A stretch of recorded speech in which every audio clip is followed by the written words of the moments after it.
ఈ book Brian Tracy market స్ట్రాటజీస్గా ముందుగానే మీకు తెలుసు అనుకోండి. ఈ బుక్ ఇంట్రడక్షన్ చదివిన నాకు అర్థమైంది ఏంటంటే చాలా సైన్సెస్ని వాడు ఒక సబ్జెక్ట్స్గా మార్చాడు. అది బాగా నచ్చింది నాకు. గతంలో కూడా చాలా మంది చెప్పు ఉన్నారు. ఉదాహరణగా సోమరాజు గారు ఉన్నాడు, ఆయన heart specialist. Okay, heart stents ఈ మధ్యలో ఆధునిక స్టెంట్ నేను చెప్పేది 80లలో 2 లక్షలు అలా ఉండి హార్ట్ స్టెంట్ మాట పెద్ద విషయంగా ఉండేది కదా. ఒక మీటింగ్లో అనుకోకుండా ఆయన ఏపీజే కలాం ఇద్దరు కూడా కలిశారు. ఇద్దరు పక్క పక్కన కూర్చున్నారు ఏదో సభలు. అప్పుడు ఆయన మీ మెడిసిన్లో మీరు ఎదుర్కొన్న సమస్య ఏమిటి అని మామూలుగా అడిగాడు. అంటే హార్ట్ స్టెంట్ బాగా కాస్ట్లీగా మారిపోయినాయి, అది మేము చాలా ఎక్కడ తెచ్చి కష్టపడి తీసుకొచ్చి వేయాల్సి వస్తుంది. ఏం మెటీరియల్ అవుతాయి, మెటీరియల్ మాస్టర్ కదా, ఫిజిక్స్ కదా ఆయన. ఈయన మెడిసిన్, ఆయన ఫిజిక్స్ ఏపీజే కదా. అప్పుడు ఆయన స్టెంట్ ఆర్టీస్ ఇచ్చాడు. ఇచ్చిన తర్వాతనే ఇండియాలో హార్ట్ ఆపరేషన్ చాకు అయిపోయింది. ఇప్పుడు మళ్ళీ ప్రీమియం రేంజ్కి వెళ్ళి జనము 3 లక్షలు 4 లక్షల స్టెంట్ కూడా వేసుకుంటున్నారు. కానీ ఆ మధ్యకాలంలో మీరు గమనించేది 80s ముందు నా హార్ట్ ఆపరేషన్ అదే పెద్ద గొప్ప అనుకునేవారు. 90sలో 90లలో హార్ట్ ఆపరేషన్ ఈజీ అయిపోయింది ఇండియాలో. బికాజ్ ఆఫ్ ఇద్దరు స్పెషలిస్ట్ చోటు కలవడం వల్ల జరిగింది. సైన్స్ ఇట్లు కూడా ఆ మాట అంటారు. నది ఉంది, తలుపు ఉంది, నది ఈయన స్టడీ ఈయన ముందు ఇది అర్థం కావడం కోసం చెప్తున్నాను. నది అనేది కవిత్వం కాదు, తలుపు కూడా కవిత్వం కాదు. కానీ నది తలుపులు తెచ్చుకున్నది అంటే కవిత్వం అయిపోతుంది. ఇఫ్ కంబైన్డ్ బోత్ అది పొయిటిక్ ఎక్స్ప్రెషన్ అమ్మా. ఈయన చేసిన మేజర్ పని అంటే కొత్తగా ఏం కనిపెట్టాడు ఇది నాకు తెలియదు. కానీ ఒక్కో దాంట్లో ఒక్కోటి ఎకనామిక్స్ సంబంధించి ఉందని చెప్పి ఆ పుస్తకాలను రిఫర్ చేశాడు. హిస్టరీలో బిఫోర్ క్రైస్ట్ హిస్టరీలో వెళ్ళిపోతాడు, BCEలో వెళ్ళిపోతాడు. ఏదైనా విషయం చెప్పడానికి ఆధునిక కార్పొరేట్స్ కంపెనీల గురించి మాట్లాడడం కోసం BCEలో వెళ్తాడు. వెళ్ళిపోయి అలెగ్జాండర్ అంటాడు. వాడి ముందు ఇతను తెలియాల్సింది ఏంటంటే వేరియస్ సైన్సెస్ని తీసుకొచ్చి వ్యాపారానికి వాణిజ్యానికి అనుకూలంగా మార్చాడు. ఆ మాటలో ఇతను మనం మెచ్చుకోవాలి, బ్రిలియంట్ చేసి. మీరు ఎక్కడైనా మళ్ళీ ఎలాబరేట్ కావాలన్నా కూడా చెప్తాను. చేస్తున్నాడు. వేరియస్ సైన్సెస్లో అనేక విషయాలు ఉంటాయి. ఆ రంగంలో ఉన్న వాళ్ళకి అది ఇక్కడ పనికొస్తుంది తెలియకపోవచ్చు. కానీ వ్యాపారం చేసాడు ఇవన్నీ తెలియని అనుకుని వాడిని భోగిస్తూ చూడ పెట్టాడు వాడు. అంటూ ఈ వ్యాఖ్యానం కూడా తీశాడు. వ్యాఖ్యానం వీడి తెలివే, కానీ ఇది పనికి వస్తుంది అనుకోవడం అనేది వీడి ప్రత్యేకత అనిపించింది. ప్రత్యేకత చాలామంది చేశారు గతంలో కూడా పని. ఆయన ఇతర రంగాల్లో కూడా చేశారు. ఒక రంగంలో డెవలప్మెంట్ జరిగితేనే కదా రెండో రంగంలో దానికి ఇంపాక్ట్ తెలుస్తుంది. సాధారణంగా ఒక సైన్స్లో మనకి జరిగిన డెవలప్మెంట్ ఇంకో సైన్స్లో అప్లై చేస్తే చాలా మార్పులు వచ్చేస్తాయి. ఫస్ట్ ఇతను అనేది ఏంటంటే ఎకనామిక్స్ అనేది పాలిటిక్స్ అని మొదలు పెడతాడు. చాలామందికి ఈ రెండు ఒకటని తెలియదు. చాలామంది వ్యాపారులు వాళ్ళు మేము ఏదో వ్యాపారం చేసుకునేవాళ్ళం అంటే రూపాయికి అమ్ముకుంటాం, 10 పైసలు కావాలంటే మాకు రాజకీయాలు దేనికి అనుకుంటారు. ఎక్కువ మంది అంటారు భాష. ముఖ్యంగా దుకాణం పెట్టుకున్న వాళ్ళందరికీ ఈ భాష ఉంటుంది. ఈ మధ్యన తగ్గించి వీళ్ళు కూడా పాలిటిక్స్లో యాక్టివ్గా పాల్గొన్నారు. కానీ ఇంతకుముందు పొలిటీషియన్స్ జాతి వేరును వ్యాపారులు విడిగా ఉండేవారు. అసలు వ్యాపారానికి రాజకీయానికి సంబంధం లేదని కూడా అనుకునేవారు. మాకు రాజకీయాలు తెలియదు, కాంగ్రెస్ అని కమ్యూనిస్ట్ అని ఎవరైనా ఆ రోజుల సంగతి చెప్తుంది. కానీ అసలు ఎకనామిక్స్ అంటేనే పాలిటిక్స్ అంటాడు. ఈ రెండింటి మధ్య అనుబంధం ఏంటంటే బిజినెస్ మీరు ఏది మొదలు పెట్టాలన్నా కూడా ఒక ప్లేస్ కావాలి. ఎంత చిన్న వ్యాపారం అయినా అంత పెద్ద వ్యాపారం. చిన్న వ్యాపారం అనుకోండి, పునుగులు సాయంత్రం పూట వేసుకొని అమ్ముకునుట అని చిన్న వ్యాపారం. దానికి కూడా ఒక నగరంలోనూ ఒక పట్టణంలోనూ ఒక ప్లేస్ కావాలి. తప్పని ఈ ప్లేస్ చాలా గుణాలు ఉన్నాయి, తర్వాత చెప్తాను కదా. చాలా ప్లేస్ అనేది ఒక 5-6 లక్షణాలు ఉండాలి ఆ ప్లేస్కి అని ఇంకో చర్చ ఉంది. మళ్ళీ ఒక ప్లేస్ కావాలి. Any city or any town, any area, చాలా గ్రాములు పళ్ళు పొద్దున్న పెసరట్లు ఉమ్మలు దోసులో పెట్టి అమ్ముకోవడం కోసం కూడా ఒక ప్లేస్ కావాలి. అక్కడి నుండి మొదలుపెట్టి యుద్ధ ట్యాంకుల వరకు కూడా వ్యాపారం. పునుగుల వ్యాపారం దగ్గర నుండి యుద్ధ ట్యాంకుల వరకు కూడా అది వ్యాపారం ఏ చేసినప్పుడు. సో వీటన్నిటి కూడా ప్లేస్ ఎక్కడ కావాలి. బహుశా పునుగులు అమ్మడానికి చిన్న ప్లేస్ కావాలి, ఒక 5-6 చదరపు గజాల స్థలం ఉంటే సరిపోతుంది. కానీ యుద్ధ ట్యాంకులు తయారు చేయడానికి చాలా పెద్ద ఏరియా కావాలి, ఒక దేశమే కావాల్సి ఉంటుంది, దేశం ఎకానమీ కావాల్సి ఉంటుంది. అది తేడా తప్ప ప్లేస్ ఇస్ ఇంపార్టెంట్. ప్లేస్ అనే మాట రాగానే మీకు ఈ పీలో ఒక పాలిటిక్స్ వచ్చేస్తుంది. ఎందుకంటే ఈ ప్లేస్లో మీకు రక్షణ కావాలి. మీరు వ్యాపారం చేసి దుకాణం కట్టేసి వెళ్ళిపోయిన తర్వాత మర్నాడు కూడా వచ్చి అక్కడే వ్యాపారం చేయాలి. ఆ ప్లేస్ ఇంకోటి ఆక్యుపై చేయకూడదు. ఆక్యుపై చేయకుండా మీకు ఎవరిదో ఒకటి సపోర్ట్ కావాలి. గుండా సపోర్ట్ కావచ్చు, పోలీస్ సపోర్ట్ కావచ్చు, గవర్నమెంట్ సపోర్ట్ కావచ్చు, చట్టపరమైన సపోర్ట్ అయినా కావచ్చు. This is your land. Official అయితే డాక్యుమెంట్స్ ఉంటాయి, మనం కొనుక్కొని మనం కట్టుకుంటాం. కాకపోతే గుండె సపోర్ట్ కావాల్సి వస్తుంది, ఒకసారి పోలీస్ సపోర్ట్ కావాల్సి వస్తుంది. వాడు కూడా పవర్ బ్యాడ్ ఇచ్చి ఆ ప్లేస్ని మనం ప్రొటెక్ట్ చేయాల్సి వస్తుంది. ఎప్పుడైతే వీళ్ళు వచ్చేసరికి పాలిటిక్స్గా మారిపోతుంది. దేశంలో పాలిటిక్స్ కూడా అదే. ఒక టెరిటరీని కాపాడటమే కేంద్ర ప్రభుత్వం బాధ్యత. భారతదేశం అనే సరిహద్దుల్ని కాపాడటమే పాలిటిక్స్ యొక్క బాధ్యత. ప్రధాన బాధ్యత ఏమిటి ప్రభుత్వానికి? ఆ దేశ పాలిటిక్స్. దీని మీద అసలు ప్రపంచం మొత్తం అని నేను బుక్లో వెళ్ళడానికి ముందు ఇంట్రడక్టరీగా చాలా విషయాలు చెప్పాలనుకున్నాను. చేసే పుస్తకం బాగా అర్థమవుతుంది. ఈ టెరిటరీ ప్రాదేశిక అంటారు తెలుగులో, అయితే ఇంగ్లీష్లో టెరిటరీ అంటారు. దీని మీదే ఇండియన్ పాలిటిక్స్ ఇవాళ రెండుగా ఉండేవాడు. ఈ టెరిటరీ మధ్యన ఉండేటువంటి వాళ్ళందరూ కూడా ఈ దేశస్తులే అన్నటువంటి ఒక సిద్ధాంతం. దాన్ని టెరిటోరియల్ నేషనలిజం అంటారు. టెరిటోరియల్గా అమెరికా ఉంది. అమెరికాలో చాలా మంది అందరూ క్రైస్తవులు ఉంటారు, రకరకాల వాళ్ళు ఉంటారు. వాళ్ళందరూ కూడా అమెరికన్స్. ఆ టెరిటరీ మధ్యన దాటేసి కెనడియన్స్ అయిపోతారు, ఇంకోటి అయితే సౌత్ అమెరికన్స్ అయిపోతారు వాళ్ళు. అదే బెల్జియంలోను అది ఇతర దేశాలు వెళ్ళిపోతుంటారు వాళ్ళు. కానీ ఆ దేశం మధ్య ఉన్న వాళ్ళు ఒకటి అనుకుంటారు. ఇట్లా జాతీయ దాదాపు ఇది వివరాలు వెళ్ళాలి. కానీ మనకి స్వతంత్రం వచ్చే నాటికి, జాతీయ ఉద్యమం నాటికి మన టెరిటోరియల్ నేషనలిజమే చాలా బలంగా ఉండాలి. దీంట్లో ఇంకో నేషనలిజం కూడా ఉంది, అది వేరే చర్చ కాదు. కానీ అర్థం కోసం మటుకు కల్చరల్ నేషనలిజం కూడా ఉండాలి. సాంస్కృతిక జాతీయవాదం అంటారు. ఈ టెరిటరీ మధ్యనే ఉండడం ఉంటే సరిపోదు, ఈ టెరిటరీ లోపల ఒకే రకమైన సంస్కృతులు కూడా ఉండాలి అని చెప్పి ఇది అంటున్నాడు. టెరిటరీ మధ్యలో సరిపోదు, టెరిటరీ అంటున్నాను కాబట్టి ఈ రెండు ఈ టెరిటరీలో ఉండేటువంటి గడపడం టెరిటరీ కల్చర్. టెరిటరీ ఎప్పుడైతే మీరు అంటారో అది పాలిటిక్స్ అయిపోయింది ఆటోమేటిక్గాను. వివరాలు చెప్పాను నేను. పాలిటిక్స్ ఎప్పుడైతే అవుతుందో యుద్ధం అవుతుంది అంటాడు. పాలిటిక్స్ అంటే మాట ఎప్పుడు అంటే వ్యాపారం యుద్ధం చెప్తున్నాడు వాడు ఆట. పైగా ఎంతో వెళ్తామంటే మీరు ఈ ప్రపంచంలో గొప్ప పెద్ద బిజినెస్ ఏమి జరుగుతుంది? ఆయుధం మీద జరుగుతుంది. అమెరికా పెద్ద దేశం అని, మనకన్నా ఎకానమీలో ఇంగ్లాండ్ వెనకబడి ఉంది ఇవాళ. మన 5వ స్థానంలో, మన తర్వాత ఉండే దేశ జర్మన్లు ఇంగ్లాండ్ పెద్ద గొప్పగా లేదు. కానీ వాటిని మన అభివృద్ధి చెందిన దేశాలను ఇండియా అన్నాం. అంటే పెర్ క్యాపిటల్ ఇన్కమ్ మనకి బాగా తక్కువ, జనాభా ఎక్కువ కాబట్టి వాళ్ళు ఎందుకున్నాం అంటే ఈ ధీమానాలు దాచేస్తాయి. మనం దాచి మన వల్ల కాదు, మనం దాచేసి ఇంకో దేశాలకు అమ్మే పరిస్థితి ఇవ్వాలి ఏంటి. అవి జర్మనీ వాళ్ళు మరుగురు చాలా కాలంగా వాటిని దాచి రోల్స్ రైడ్స్ విమానాలు దాచేస్తుంది. అది మనం దాచే మనం వాళ్ళు అక్కడికే పెట్టాల్సింది. అది అందుకోసం ఈ టెరిటరీని వాడు కాపాడే క్రమంలో వాడు కూడా చేయాల్సి ఉంటుంది. మన టెరిటరీ గొడవ అయితే పాకిస్తాన్తో చైనాతో యుద్ధమే ఉంటుంది.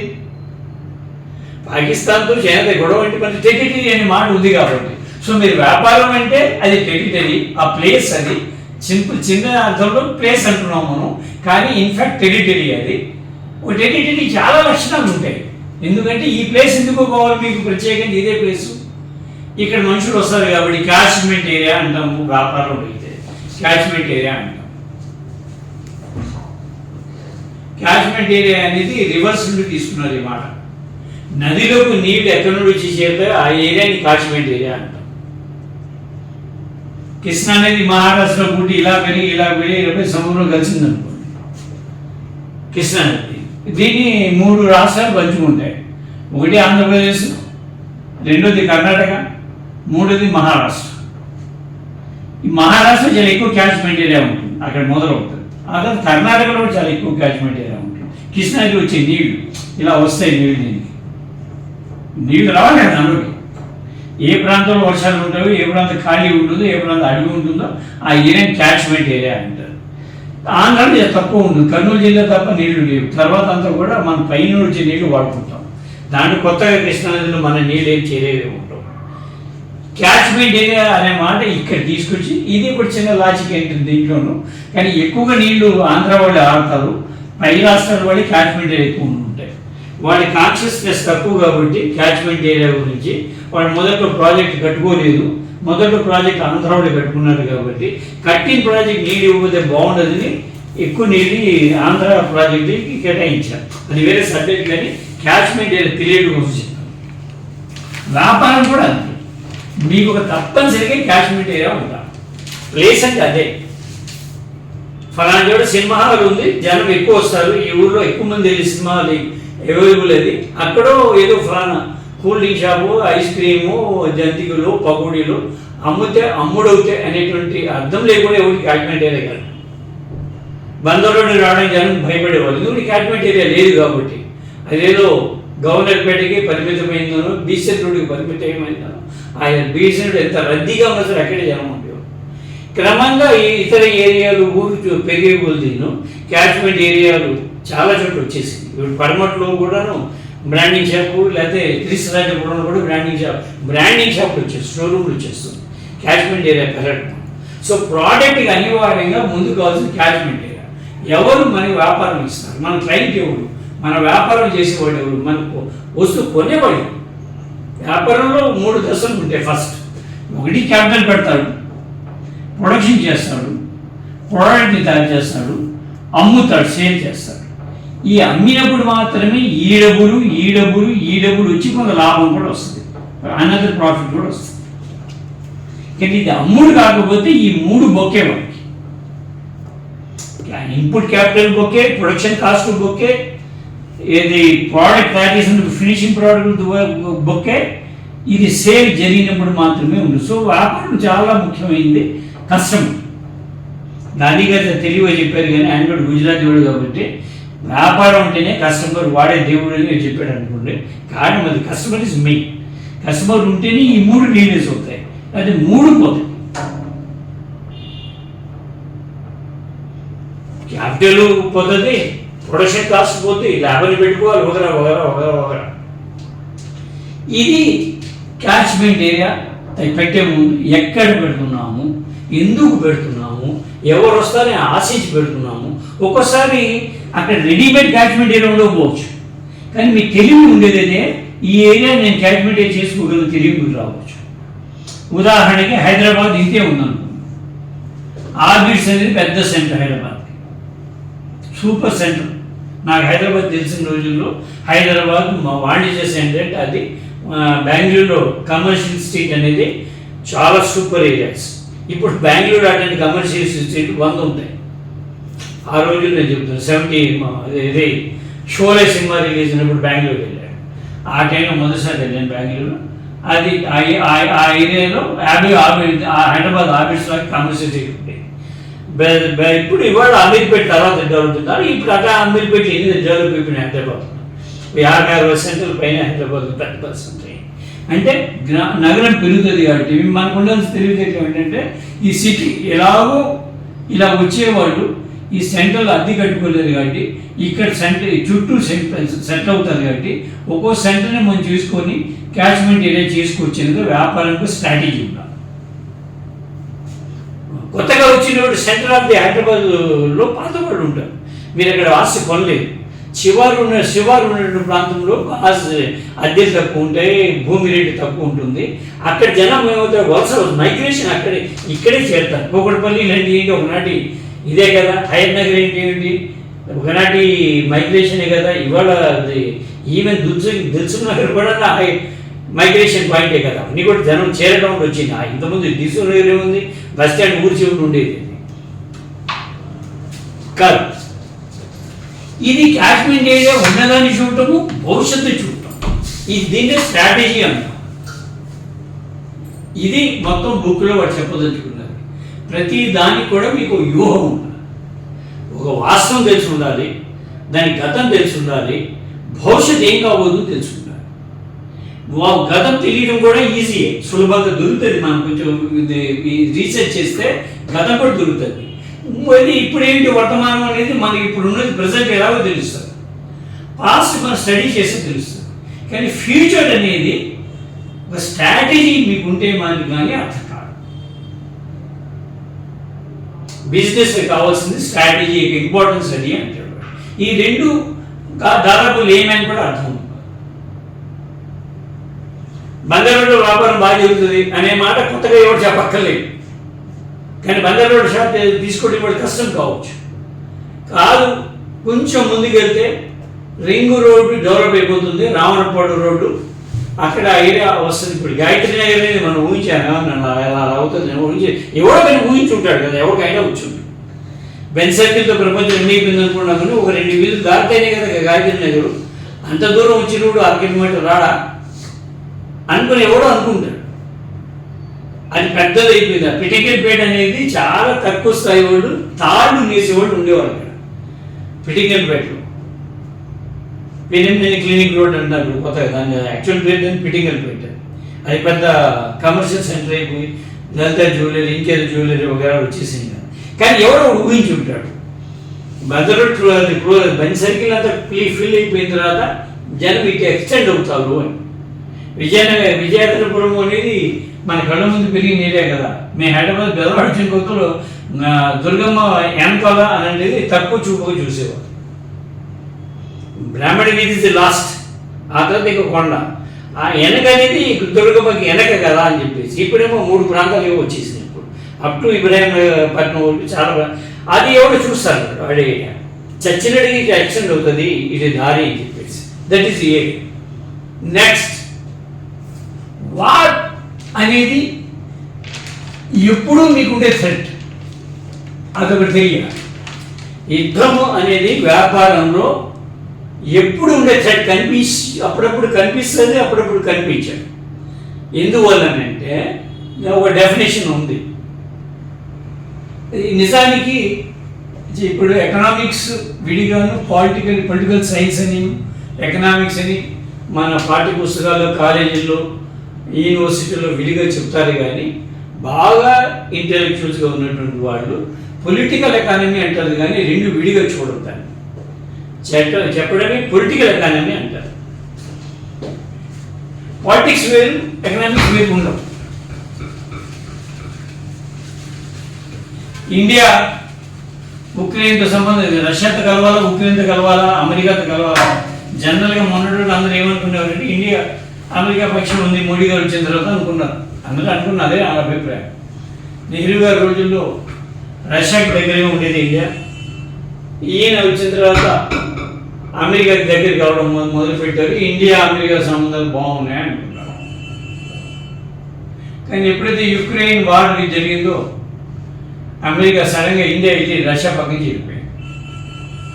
ఎందుకు చేరిపోయింది? పుతిన్ మంచోడనా? కాదు, వీడు ఒక ఆఫర్ చేశారు. వాడు నేను పెట్రోల్ మీకు తక్కువ తగ్గిస్తానని చెప్పాడు రష్యాకు. ఆ పెట్రోల్ రిలయన్స్ కంపెనీకి కావాలి. సో రిలయన్స్ కంపెనీ కావాలని ఇండియన్ గవర్నమెంట్ కూడా కావాలి. సో అనివార్యంగా వాళ్ళు యుఎస్ఏ నుండి విభేదించి యుఎన్ఓలో రష్యా పక్షంగా. విచిత్రం ఏంటంటే ఇండియా పాకిస్తాన్ కూడా రెండుగా రష్యా పక్షం చూపించి ఇంటర్నేషనల్ పాలిటిక్స్లో ఇండియా రష్యా ఒకేసారి. ఎందుకంటే అక్కడ పాకిస్తాన్ ఉన్నటువంటి కూడా అక్కడ ఉన్న కంపెనీకి పెట్రోల్ కావాలి, ఇండియాలో ఉన్నవాడు కూడా పెట్రోల్ కావాలి. మీరు అమెరికా మీకు సప్లై చేస్తున్న పెట్రోల్ కానీ తక్కువ రేటుకి ఇస్తాను పుతిన్ ఆఫర్ చేశారు. అయితే నువ్వు ఇటు వెళ్తావు అని చెప్పేసి ఏమైపోయింది, వారు ఉంది దీంట్లో, పాలిటిక్స్ ఉన్నాయి దీంట్లో, అండ్ ఎకనామిక్స్ ఉన్నాయి. అందుకు మావో చూడు అంటాడు బాగా, చాలా బాగా మావో ఏమంటాడంటే, war is politics with blood shed.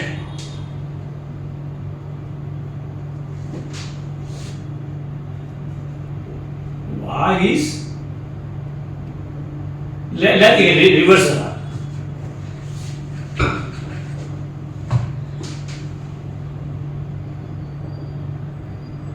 Politics are war with bloodshed.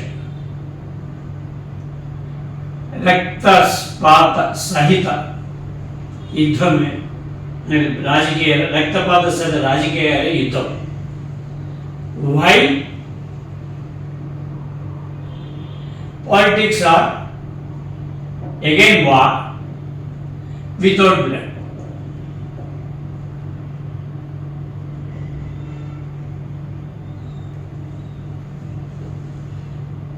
చరవాణి పేరు మావో మాట.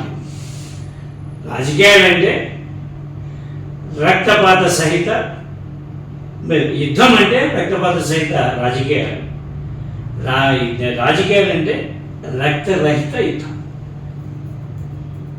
రెండు యుద్ధమే, రాజకీయ యుద్ధమే, పాలిటిక్స్ యుద్ధమే. అక్కడ బ్లడ్ ఉంటుంది, బ్లడ్ ఉండదు. బ్లడ్ వచ్చినప్పుడు దాన్ని యుద్ధం అంటాము, బ్లడ్ లేనప్పుడు రాజకీయాలు అంటాం. కానీ both are the same. Economics కోసం తగలబడతాం అందరూ కూడా అన్నాడు. దీని తర్వాత ఇక్కడ మనం యుద్ధానికి వచ్చేసాం కాబట్టి ఈ డీటెయిల్ వెళ్ళను నేను. యుద్ధము అనగానే దాంట్లో ఇంతవరకు ఓకే కదా. యుద్ధము అనగానే మనకి ఏమొస్తుంది అంటే, యుద్ధం ఎందుకు జరుగుతుంది, టెరిటరీ కోసం జరుగుతుంది. సింపుల్గా సింపుల్ సార్. ఒక 300-400 ఏళ్ళ క్రితం అయితే మనమే వెళ్ళిపోయి గుర్రాలు మరో ఫ్రెండ్ వేసుకొని ఒక ప్రాంతాన్ని ఆక్యుపై చేసేవాడు. ఎక్కడో ఇంగ్లాండ్ నుండి వచ్చి ఇండియాని ఆక్యుపై చేసేవాడు, వారు చేసేవాడు. ప్లాసీ యుద్ధము వగేరాలు ఎవరు చేసి రాబర్ట్ క్లైవ్లు వగేరాలు వచ్చి ఇండియాని ఆక్యుపై చేసేవాడు. ఇప్పుడు ఏం చేస్తామంటే అలా కుదరదు కాబట్టి, ఈవెన్ అనేది ఉంది ఎదురు కాబట్టి, అభ్యంతరాలు చెప్తుంటుంది కాబట్టి ఇప్పుడు ఇంకో రకమైన యుద్ధాలు చేస్తాం.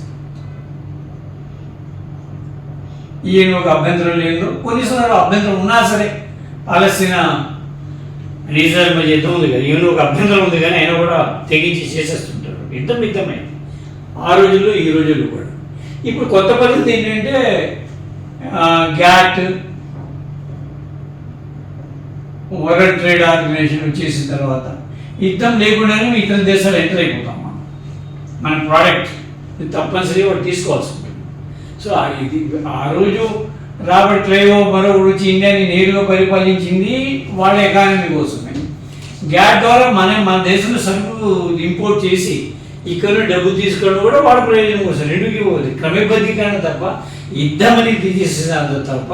అప్పుడు పాలిటిక్సే, ఇప్పుడు పాలిటిక్సే, అప్పుడు ఎకనామిక్సే, ఇప్పుడు ఎకనామిక్సే. అప్పుడు బ్లడ్ షెడ్ ఉంది, ఇప్పుడు బ్లడ్ షెడ్ లేదు, కనిపించలేదు. మరి తేడా అయినప్పుడు మటు బ్లడ్ షెడ్ కూడా వస్తుంది. చైనాకి ఇండియాకి మధ్యన, పాకిస్తాన్ మధ్యగా జనరల్గా బ్లడ్ షెడ్ లేకుండానే ఎకనామిక్ ఎక్స్ప్లాయిటేషన్ జరుగుతుంది. సో దిస్ ఇస్ వార్ అనగానే ఇక్కడ వ్యాపారస్తులు బాగా తెలుసుకోవాల్సింది, ఒక జనరల్ ఉండాలి, తర్వాత మేజర్స్ ఉండాలి, తర్వాత ఇన్ఫాంట్రీ ఉండాలి. ఇన్ఫాంట్రీ అంటే కాల్బలం, క్యావెలరీ అంటే గుర్రాలు నడిపేవాడు. జనరల్ అనేవాడు అలెగ్జాండర్ అన్నాడు. మేజర్స్ వాడికి ఒక 10 మందో 15 మందో ఉంటారు. ఇది కొన్ని వేల మంది ఉంటారు. ఓ 10,000 దగ్గర నుండి ఓ 30,000 మంది వరకు ఉంటారు. సరే ఫిగర్స్ డిఫర్స్, అదంతగా వేలలో ఉంటారు. ఈ ముగ్గురు డివిజన్ అలెగ్జాండర్ చాలా బాగా చేశాడు అనేది ఇతను ఫస్ట్ చాప్టర్లో చెప్తాడు. ఈ డివిజన్ చేయడంలో సక్సెస్ ఉంటుంది. కొంత హిస్టరీ అలెగ్జాండర్ గురించి రాస్తాడు. అలెగ్జాండర్ బాబు మెసిడోనియా రాజు. అలెగ్జాండర్ 20 ఏళ్ళు పూర్తి కాకముందే వాడిని చంపేశారు. వాడు చాలా చిన్నగా మొదలయ్యాడు. మెసిడోనియా రాజు అయ్యాడు. అలెగ్జాండర్ బాబు పుట్టినప్పుడు కింగ్ ఏమి కాదు, తర్వాత కాలంలో కింగ్ అయ్యాడు, పెద్దవాడు అయ్యాడు. మెసిడోనియాకి అంటే గ్రీస్లో ఒక భాగం ఇవ్వడు. మెసిడోనియా వేరే దేశంగా కూడా ఉంది ఇప్పుడు, అప్పుడంతా గ్రీస్లో అనేవాడు. ఆ ప్రాంతానికి రాజు అయ్యాడు. రాజు అయిన కొంతకాలం కూడా చంపేశారు. అనివార్యంగా అలెగ్జాండర్ కింగ్ ఆఫ్ మెసిడోనియా మారాడు. వాటిని చాలా ఛాలెంజెస్ ఉంటాయి. ఈ కుర్రముండ కొడుకుని ఎంత రేపో ఎల్లుండో తీసేద్దామని చెప్పేసి ఆనాటి మేజర్స్ చాలామంది అనుకునేవారు. సహజం కదా, 20 రోజులు రాజ్యం చేస్తానంటే చంపేసేవాడు, తీసేస్తే రాజ్యం వచ్చేస్తుంది కదా. ఈ రోజుల్లో బిల్డింగ్ వస్తేనే చంపేస్తున్నాడు. రాజ్యం అంటే ఏముంటుంది? వాడు తెలివి ఎలా చూపెట్టాడంటే ఫస్ట్ మొదటి పని వీళ్ళని లాయర్గా మార్చుకోవాలని అంటున్నాడు. తనకి సైన్యాన్ని తనకు విధేయుడిగా మార్చుకోవాలి, నా భక్తులుగా వీళ్ళు మారిపోవాలి అనుకున్నాడు. మొదటి స్టెప్ అది. నా కింద పనిచేసేవాడు నా భక్తులుగా మారిపోవాలి. వాడు ఉన్నప్పుడే నేను ఉంటాను ఇక్కడ, లేకపోతే మధ్యవాడు చంపేస్తాను. కానీ ఈ నిర్వహణ సామర్థ్యం కలిగిన వాడిని ఇక్కడ పెట్టుకోవాలి నేను. వీడు పూర్తిగా భక్తుడు కాదు, కానీ విధి నిర్వహణలో నా భయం వాడి కింద నుండి ఉండాలి వీడి మీద. వీళ్ళు ఎప్పుడైతే భక్తులు ఉంటారో వీళ్ళ వల్ల భయం కూడా ఉంటుంది. పైవాడికి వీడు భక్తుడు కాబట్టి వీడు తేడా చేసినా ఉంటుంది. కానీ వీళ్ళని నిర్వహించడం కోసం ఒక సమర్థుడు కావాలి. సమర్థుడిని మాత్రమే మేజర్గా పెట్టుకోవాలి, కానీ మన బామరుదులో కాబట్టి మనం పెట్టుకోవాలని మటుకు అనుకోకూడదు అనుకున్నాడు అలెగ్జాండర్. సమర్థులను మాత్రమే మనం పెట్టుకోవాలి. వాడు ఎప్పుడైనా తిరుగుబాటు కూడా చేయవచ్చు, కానీ కింద నాకు 30,000 మంది ఉంటారు. సో తేడా చేస్తే వీడు వాడిని చంపేస్తారు. సో వాడు ఆ భయంతో ఉంటాడు, నా పని వింటాడు. కానీ ఇది మిలిటరీని 3 భాగాలు చేశాడు. దీన్ని వ్యాపారానికి వాడాలని మొదటి చాప్టర్ అంతా చెప్పాడు వాడు. చాలా బాగానే చెప్పాడు. గతంలో నుండి పైగా ఇప్పుడు BCE 300లో కదా గ్రీస్ రాజువాడు. ఆల్మోస్ట్ ఇండియా వరకు వచ్చేసాడు కదా వాడు. ఏషియాలో ఎంటర్ అయిపోయి చాలా దూరం వచ్చాడు. ఇక అప్పటికే చాలా కాలం అయిపోయింది కాబట్టి ఆరోగ్యం బాగాలేక వెనక్కి వెళ్ళిపోయాడు. వెనక్కి వెళ్ళిపోతూ ర్యాబిస్ వ్యాధి చనిపోయినట్టు. అలెగ్జాండర్ చావు మీద 2-3 రకాల కథనాలు ఉన్నాయి. ఎగ్జాక్ట్లీ ఏంటో మనకు తెలియదు. 2-3 రకాలు ఉన్నాయి. మొత్తం జ్వరం పడి మలేరియా లాంటిది ఏదో వచ్చి చనిపోయాడు కొంతమంది అంటారు. కాదు, అదేదో బెబిలోనియన్ ఆ ప్రాంతంలో ఒక కోతి అతని గుడాలని కోతుల దండు ఒకటి దాడి చేసిందని, అలెగ్జాండర్ కోతి గీకేసిందని, దానివల్ల ఆయన ర్యాబిస్ వ్యాధిని పడి చనిపోయాడని ఒక వెర్షన్. సరే, ఈయన చాలా ఎర్లీ స్టేజ్లో చనిపోయాడు. 40 ఏళ్ళ వయసులోనే, అంతకన్నా ముందుగానే అతను చనిపోయాడు. కానీ ప్రపంచాన్ని గెలిచినటువంటి పద్ధతి ఇది. ఈ 3 భాగాలు చేసేది. ఇది నాకు చాలా లక్షణాలు ఉన్నాయి అలెగ్జాండర్. అలెగ్జాండర్ ఒక లక్షణం ఏంటంటే చాలా ముఖ్యమైనది.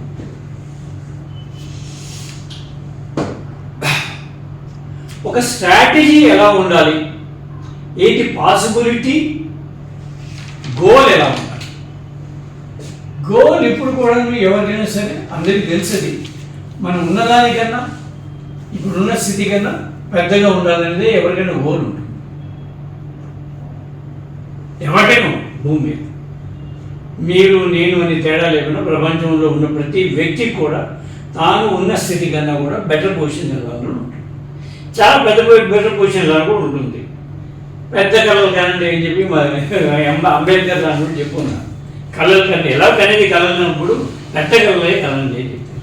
So you can have very bigger dream, bigger goal ఉండవచ్చు, ఉండాలి కూడా అంటే ఉండవచ్చు అంటాడు అలెగ్జాండర్. ఇంతకంటే పెద్దగా ఆహ్వానించండి, కానీ గోల్ ఎరగడం కోసం కొన్ని మెట్లు కావాలరా నీకు, అది లెక్కేసుకోవాలి అంటాడు.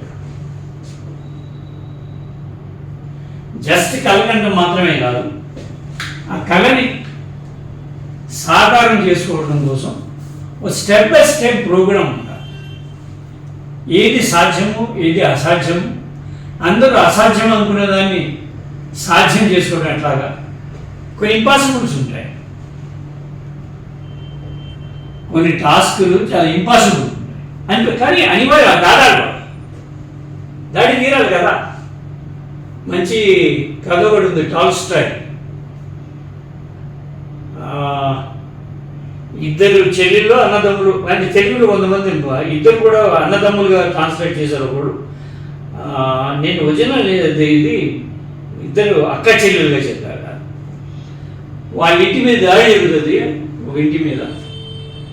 వాళ్ళ నాన్న చచ్చిపోతాడు, చెల్లి అక్క పారిపోతాడు ఇంట్లో. పారిపోతే ఒక టీ జంక్షన్ వస్తుంటాడు. టీ జంక్షన్ దగ్గర బోర్డు రాసు.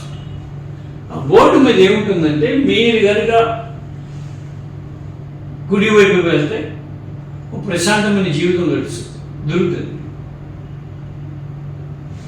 మీరు కనుక ఎడమవైపు వెళ్తే చాలా రిస్కులు వస్తాయి, కానీ ఒక అద్భుతమైన జీవితం మీకోసం ఎదురు చూస్తుంటుంది. ఆ రిస్క్ కూడా కొన్ని రాస్తుంది. మీరు చల్లటి నీళ్లు ప్రవహిస్తున్నట్టు నదిని దాటాల్సి ఉంటుంది. అడ్డంగా నదిలో కొట్టుకుపోవచ్చు మీరు.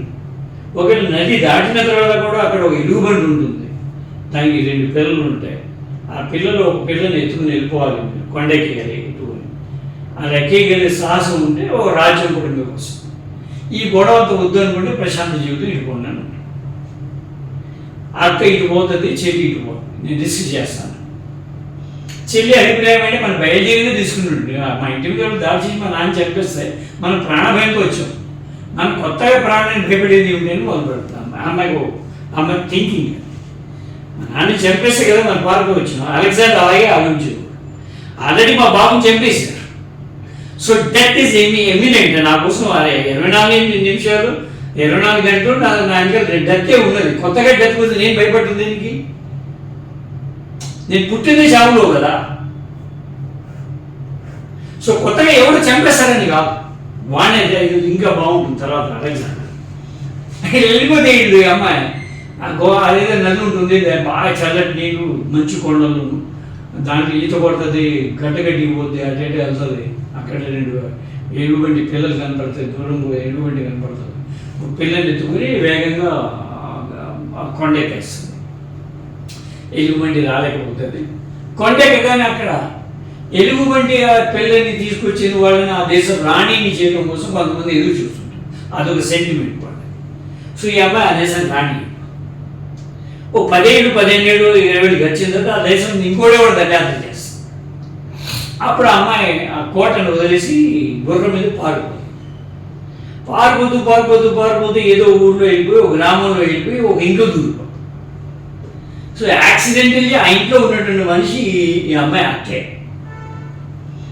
అక్క అప్పుడు మాట చెప్తుంది, ఎందుకని ఇక హైరాణ బతుకోగరా చూడు, నేను ఇక్కడ టీచర్గా పనిచేసుకున్నాను, ఈ ఊరంతా ప్రశాంతంగా ఉన్నాను. అప్పుడు చెల్లెలు మాట, నీకు చరిత్రలు లేక నాకు చరిత్ర ఉంది అంట. నేను చచ్చిపోవచ్చు, కానీ నాకు హిస్టరీ ఉంది అంట. అని టాల్స్టాయ్ కథ చెప్పాలి. బాగుంది కదా. నాకు చరిత్ర ఉంది, ఒక దేశము, రాజ్యము, గుర్రాలు, వారు. దానికి దీనికి పోతే నేను చెప్పినా ఒకటే, బతికినా ఒకటే, కానీ విత్ హిస్టరీ అంట. ఈ మాట దాదాపుగా ఇలాంటి అభిప్రాయంతో వాడు ఉన్నాడు. జీవితకాలంతో కూడా అలెగ్జాండర్ ఉన్నాడు. గోల్స్ సెట్ చేయడం, దానికి పాసిబిలిటీస్ ఇంపాసిబిలిటీస్ ఉంటే ఇంపాసిబిలిటీస్ని తప్పించడం ఎలాగా, పాసిబిలిటీస్గా మార్చుకోవడం ఎలాగా, ఏదో అనుకున్నా కానీ జరిగిపోద్దని కూర్చోకుండా మనం కొంత ప్రాక్టికల్గా కొంత ప్రయత్నం చేయాలి, కొన్ని అడ్డీస్ని తప్పించాలి, కొంత రిస్క్ కూడా తీసుకోవాలి. ఎందుకంటే గ్రాఫ్ ఇప్పుడు కూడా ఇలాగే పెరగదుగా, అప్పుడప్పుడు పడుతుంటుంది, నిలుస్తుంది. కానీ మొత్తం మీద గ్రాఫ్ పెరుగుతూ ఉన్నట్టు చూసుకోవాలి కదా. నువ్వు ఎక్కడో పడతాను భయపడాల్సిన రిస్కే చేయాలి. కానీ ఇది యావరేజ్ కంటే ఇప్పుడు కూడా గ్రాఫ్ పైకి వెళ్తుంది. కొన్నిసార్లు పైకి వెళ్తుంది, కొన్నిసార్లు కిందికి వెళ్తుంది, కానీ మొత్తం మీద పైకి వెళ్తుంది. ఇలా చూస్తారు కదా మార్కెట్ని, ఇలా చూస్తారు కదా గ్రాఫ్. ఒకసారి పడుతుంది, ఇలా పడుతుంది, ఇలా గీత గీస్తే, యావరేజ్ గీతని గీస్తే అది పైకే ఉంది, ఒకసారి పడి ఉంటుంది. కానీ ఇక్కడ బాటం పెరుగుతూనే ఉంటుంది. 100కి వెళ్ళి 80 రావచ్చు. కరెక్షన్ ఏదో అంటారు మార్కెట్ భాషలో, దాన్ని కరెక్షన్ అంటారు కదా. స్టాక్ మార్కెట్లో ఇవాళ పాయింట్ పెరిగిపోయి, మేము స్టాక్ మార్కెట్ రాసే రోజుల్లో 4000 ఉండడం గొప్ప ఉండేది. 4000 అనేది పెద్ద మాట ఉండేది. ఇప్పుడేదో అది 50,000 60,000 కలిపింది. ఇప్పుడు అప్పుడు 4,000 దాటుతుందంటే హర్షద్ మీద కేసులో 4,300 దాటింది. అప్పుడు 300 వచ్చింది. 4,300 BSc సైన్సెస్. వారు అది ఓటమిలు కొన్ని ఉంటాయి, మనం దాన్ని ఆమోదించాలి. కొంచెం ఎనగడు వేయాలి, కొంచెం సంధి చేసుకోవాలి, కొంచెం ఏదో చేయాలి. కానీ గోల్ ఎప్పుడు వదలకూడదు. ఇదే మన గోల్. అది ఇది దాటడం కోసం ఎక్కడొకటి సహాయకారం మరొకడు ఉంటాడు అనేది అలెగ్జాండర్ యొక్క యాటిట్యూడ్ అనేది ఫస్ట్ చాప్టర్ 11 పేజీల్లో చెప్పి 11-12 పేజీల్లో అలెగ్జాండర్ని ప్రస్తావించి చెప్పాడు. వాడు ఎలా గెలుస్తూ వచ్చాడు, టార్గెట్ ఎలా సెట్ చేసేవాడు. అది మీ మేజర్స్ అనేవారు చాలా మన పని చేయలేమని చెప్పి అనేవాడు. చివరి మన ఫిజిన్ కదా కూడా అదే కదా, సింధు నది దాటడానికి చాలా కష్టపడ్డారు అనేవాడు. ఇంకెందుకు ఈ కష్టాలు, మరీ ఇంత కష్టాలు గురించి కానీ ఆయనకి వెళ్ళిపోయాడు సింధు నది. ప్రతి చోట బ్యాటిల్స్ వస్తాయి, పండుగలు దాటి చేయడం, గొడవలు వస్తాయి. కొంచెం నేరో లైన్లో వెళ్ళాల్సి వస్తుంది. నేరో లైన్లో కూడా శత్రువు దాటడం చాలా ఈజీ అయిపోతుంది. శత్రువు పైన ఉంటాడు, వీడి కింద ఉంటాడు. లోయ దాటాలి, ఆ బాబర్ కనుమ ఏదో ఖైబర్ కనుమలు అన్నాం. అవన్నీ కూడా ఇబ్బంది కదా. ప్రతి చోట ఛాలెంజెస్ వస్తాయి. వాడు ఛాలెంజెస్ని ఎలా దాటేవాడు, రిస్క్ని ఎలా బేర్ చేసేవాడు. ఎందుకంటే నేను ఇక్కడ వేయలేరా, ఇదంతా గెలిచేసా, నేను దీన్ని కూడా వేయాలన్నట్టు. ఇదంతా పోదు కదా, దీనికోసం నాకు ఇంత ముఖం పోద్ది పోనీ. నేను ఎక్కడో మెసేజ్ అంటే బయలుదేరి 3 ఖండాలు దాటి వచ్చాను. నేను ఐరోపా దాటి ఐరోపా చివర మొదలయ్యి ఐరోపా మొత్తం దాటి ఆసియాలో ప్రవేశించి రష్యాలు ఉగరాల మీదుగా ఇండియా వరకు వచ్చేసాను. ఒక రాజు నన్ను ఓడిస్తే మెసిడోనియా రాజు కాలేడు కదా, వాడు స్టేట్ మీద చిన్నది కదండి. ఒకవేళ మన తెలుగు కథల్లో నిన్నట్టుగా పురుషోత్తముడు ఎవడో పురుషు అనేటువంటి వాడు కూడా అన్న గెలవలేదనుకోండి, గెలిచినట్టే మన కథలు రాసుకున్నాం. కానీ పురుషుడు ఓడించేవాడు సెల్యూనికస్ అనేటువంటి ఇక్కడ రాయబారి వాడు పెట్టి వెళ్ళాడు, అది వేరే కథ. కానీ ఒకటి వీడు గెలిచినా ఏం చేస్తాడు నాకు అని,